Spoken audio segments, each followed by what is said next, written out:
Hello family, এখন সময় হলো ৬টা মতো বাজে। আর আজকে তারিখ হলো ৯ তারিখ, ৯ মার্চ, আর বার হলো শনিবার। তো নতুন আর একটি ব্লগ ভিডিওতে তোমাদেরকে অনেকটা ওয়েলকাম, সাথে অনেকটা ভালোবাসা। গলাটা আছে একটু বেশিই খারাপ, তো প্লিজ ভয়েসটাকে ইগনোর করে আমার ব্লগটাকে পুরো দেখো। তোমরা একটুখানি ভয়েসটাকে ইগনোর করো, কারণ প্রচুর খারাপ রয়েছে। তো সকালবেলা এদিকে আদা দিয়ে লাল চা করে নিচ্ছিলাম। দুধ চা আমাদের সেরকম খাওয়া হয় না, কারণ এখানে পাওয়া যায় না। আর বাবা হলো প্যাকেটের দুধ খুব একটা পছন্দ করে না, তো সেই জন্যই খাওয়া হয় না। তো এদিকে চিনিটা জলটা ফুটে যাওয়ার পরে আদা কুচি করে দিয়ে তারপরে এখানে চিনি দিয়ে এখন চা পাতা দিয়ে চাটাকে কিন্তু খুব ভালো করে ফুটিয়ে নিয়েছি। তো চলো, সকালটা আজকে চা দিয়ে শুরু করলাম। আর রান্না বান্না আজকে টোটালি তোমাদের সাথে স্কিপ করে গেলাম। আজকে রান্না ওই সিম্পল হয়েছিল, ডিমের তরকারি করেছিলাম আর সাথে পাঁপড় ভাজা। এই ছিল আজকের মেনু, লাঞ্চ আজকের এই ছিল। কারণ আজকে দুপুরে আমাদের অন্য জায়গায় খাওয়া দাওয়া রয়েছে, সেই জন্য কিন্তু আমি হালকা পাতলা শুধু বড় মশাইয়ের জন্য একটুখানি করে দিয়েছিলাম। আর একজনের জন্য যেহেতু কেউই চায় না অত একটা অত একটা ঝামেলা করার জন্য, তো বড় মশাই বললো যে আমাকে সিম্পলি একটু ডিমের ঝোল আর একটুখানি পাঁপড় ভাজা বানিয়ে দিও তাহলেই হবে। তো ও চলে যাওয়ার পরে আমি এদিকে রীতিমতো বিয়েবাড়ি থেকে আসার পর ওর জামা কাপড়গুলো তো কালকে কেচে দিয়েছিলাম।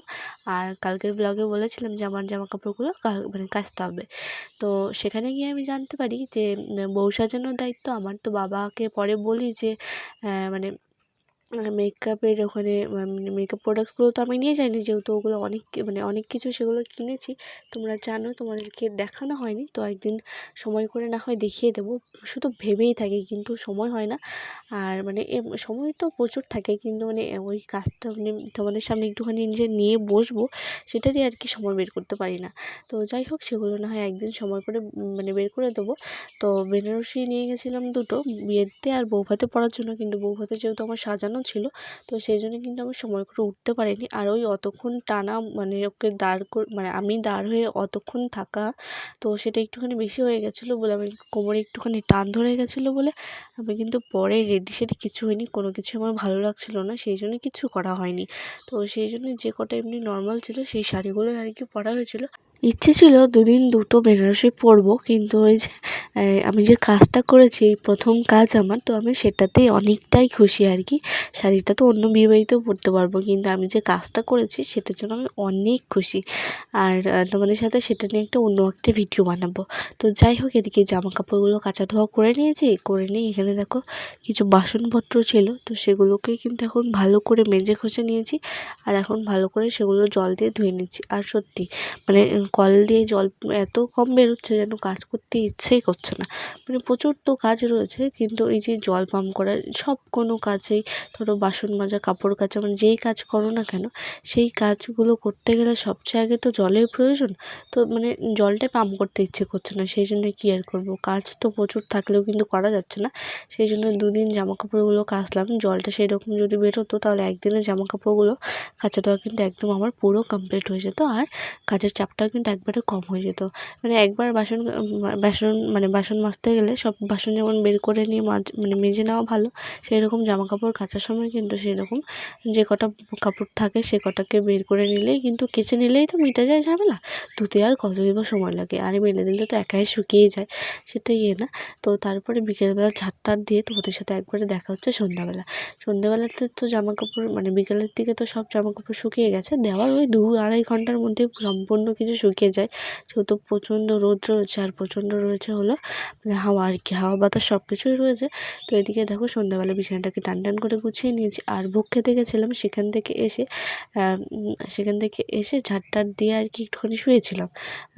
ওই কটা 4টের মধ্যে এরকম বাড়ি এসেছি। তারপর একটুখানি রেস্ট নিয়ে বিকেলে জামা কাপড়গুলো তুলে, যেহেতু দুপুরে খাওয়া হয়নি, বাড়িতে খাওয়া দাওয়া হয়নি, সেই জন্য বাড়িতে বাসন কোসন সেরকম হয়নি। আর বিকেলে ওই ঝাঁটাটা দিয়ে নিয়েছি, তারপর জামা কাপড়গুলোকে ভালো করে তুলে এনেছি। আর কালকে বড় মশাইয়ের জামা কাপড়গুলোও কিন্তু একবারে আমি রেখে দিয়েছিলাম বাইরে, তো সেগুলোকেও নিয়ে এসেছি। আর এখানে দেখো প্রথমে হলো যেগুলো রেগুলার ইউজ করি সবাই, তো সেগুলোকে আলাদা করলাম। আর তারপরে আমার জিনিসগুলো আর বড় মশাইয়ের জিনিসগুলো আলাদা করলাম, যেহেতু এগুলোকেই গুছিয়ে রাখতে হবে, তো সেই জন্য। তো এখানে দেখো এই সুতির শাড়িটা নিয়ে গেছিলাম, যেহেতু বিয়েবাড়িতে বুঝতেই পারছো সবসময় তো আর নাইটি পরে থাকা যায় না, কারণ লোকজনের ব্যাপার থাকে আর নিজেদের মধ্যে, তো সেই জন্য একটুখানি শাড়িটা কিন্তু নিয়ে যেতেই হয়। তো তারপরে এখানে দেখো এই শাড়িটা পরে আজকে ভোগ খেতে গেছিলাম, তো সেখান থেকে মানে সেখানে এই শাড়িটা পরে গেছিলাম। আর পরে গিয়েছি কেন, হলুদ রয়েছে আর পোকায় যেন আমাকে পুরো ছেঁকে নিয়েছে, ওই সর্ষের পোকাগুলো এখন হয় সেইগুলো। তো ওইদিকে দেখো সব কিছু গুছিয়ে নিয়েছি। আর এই শাড়িটা ওই আমার মনে হয় এবারই 3-4 বার পরা হলো টোটাল। তো সেই জন্য কিন্তু অনেকটা একটুখানি হালকা হালকা মতো, খুব একটা বলবো না, ভাঁজ ভাঁজ পড়ে গেছে। তো সেই জন্য ভাবলাম একটুখানি আয়রন করি। তো আয়রন করতে গিয়ে কোথাও যেন মনে হচ্ছিলো যে শাড়িটা যেন একটুখানি মানে জ্বলে জ্বলে এইরকম কিছু টাইপের হয়ে যাচ্ছে। তো সেই জন্য ভাবলাম না বাবা, দরকার নেই, থাক, কোথায় আমার পছন্দের শাড়িটা একদম নষ্ট হয়ে যাবে তখন মানে বোঝো ঠেলা। আর এদিকে বড়মশাই এই জামাটা পরেছিল বিয়েতে, মানে বিয়েবাড়িতে ওখানে পরেছিল। তো সেখানে কী হয় বলো তো, এই যে শার্টগুলো যে মানে যাই আয়রন করি না আমার প্রচুর সময় লাগে। লোকের কী হয় জানি না, তবে আমার আয়রন করতে প্রচণ্ড বিরক্ত লাগে আর প্রচণ্ড সময় লাগে এগুলোতে।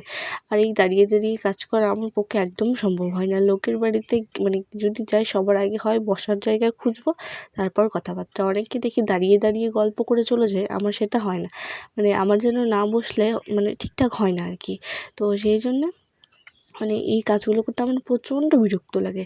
আর এই যে পাট পাট করে সব কিছু গুছিয়ে গুছিয়ে এগুলোকে কম্পেয়ার করে একদম টান টান করে রাখা, সেটা তো একদমই মানে বিরক্তকর কাজ। মনে হয় কেউ যদি একটুখানি এই কাজটা করে দেয় তাহলে সব কাজই মোটামুটি ঠিক আছে। এই আয়রন করার ঝামেলাটা একদম বাজে লাগে, কেন জানি না।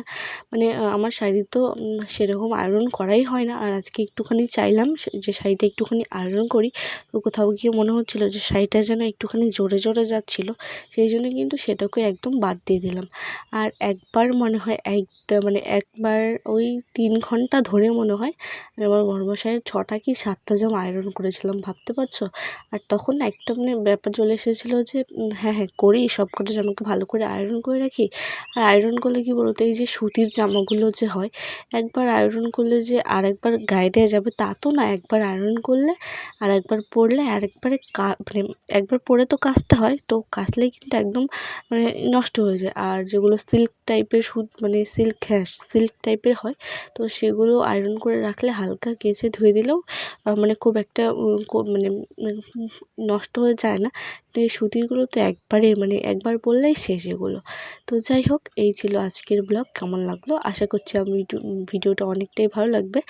আর ফুলি বিয়েবাড়ির ব্লগ দেখতে চেয়েছিল, তো বিয়েবাড়িতে কিন্তু ব্লগ করাই হয়নি, যেহেতু মানে অনেকটা প্রবলেম হয়ে গেছিলো, সেই জন্য করা হয়নি। আর তার মধ্যে আমি যেহেতু রেগুলার ভিডিও তৈরি করেই নিয়ে গেছিলাম, সেই জন্য আমার ভিডিওর কোনো ছিল না যে ভিডিও করতেই হবে, সেই জন্য কিন্তু কোনো রকম ভিডিও করতে পারিনি। তো বিয়েবাড়ির ব্লগ নেই আমার কাছে। তো এখন দেখো একটা জামা আয়রন করতে মিনিমাম আমার এখানে 12 থেকে 13 মিনিট লেগেছিলো, আমি পরে ভিডিওটার মধ্যে দেখলাম। আর এদিকে বড়মশাই রাত্রিবেলাতে মাছ নিয়ে আসলো, তো সেটাই কিন্তু এখন ভেজে রেখে দেবো। তো চলো আমি এখানে মাছ ভাজি, আর তোমরা কিন্তু তাড়াতাড়ি করে আমার চ্যানেলটিকে সাবস্ক্রাইব করো। রেগুলার আমার ভিডিও পাওয়ার জন্য আমি কিন্তু রোজ দুপুর 2টোয় ভিডিও আপলোড করি।